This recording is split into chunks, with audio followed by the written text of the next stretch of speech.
Alright y'all, today I'm going to show you how to make these cheesy, full of ham grits. And these are not instant grits out of the pack. This will make you fall in love with grits. And let me show you how it's done. According to these package directions, this is Jim Dandy grits. It says for 6 servings, which I'm going to make that. It is 6 1/4 cups of liquid. You're going to use a mixture of chicken broth, milk, and water. So that's a cup. We'll call that 2 cups of chicken broth, 2 1/4 cup of milk. I'm gonna put 2 cups of water. And I'm gonna throw in a little pat of butter, and we're gonna bring that up to a boil. On the side, while I'm bringing that to a low boil, I got some extra cube pieces of cheese that I had left over, and doesn't matter what kind of cheese you use, but this is probably 1.5 cups of cheese maybe. And I also have this Black Forest ham that I've chopped up into tiny little pieces. And that's about 1 cup of ham. You can use whatever kind of ham you want, or the big chunks or whatever. This is just the deli ham. You're gonna add a good bit of black pepper to this, some salt.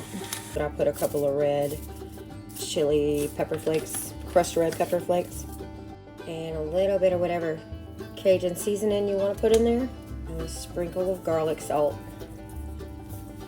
The bottom line is just to layer the flavors in there. And don't let it, stick to the bottom and get burnt. Now we're going to pour in 1.5 cups of those 5-minute grits. Turn it down a little bit, and you're going to cook that for 5 minutes. As you go, that 1.5 cups to 6 1/4 cups of liquid, those grits are going to get really thick. I almost forgot a little splash, barely a little 1/4 teaspoon of sugar.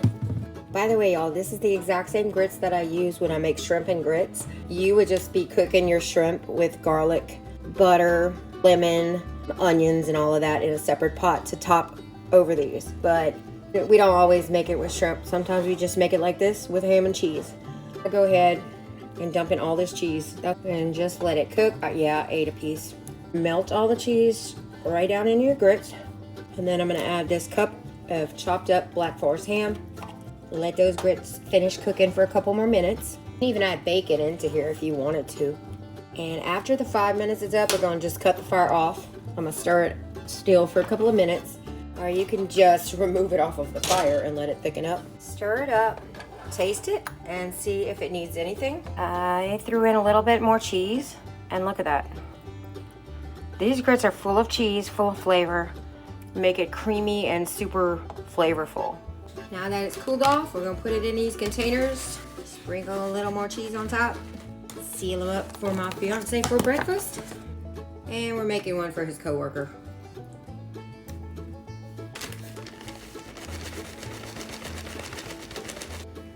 That's it. Ça c'est bon.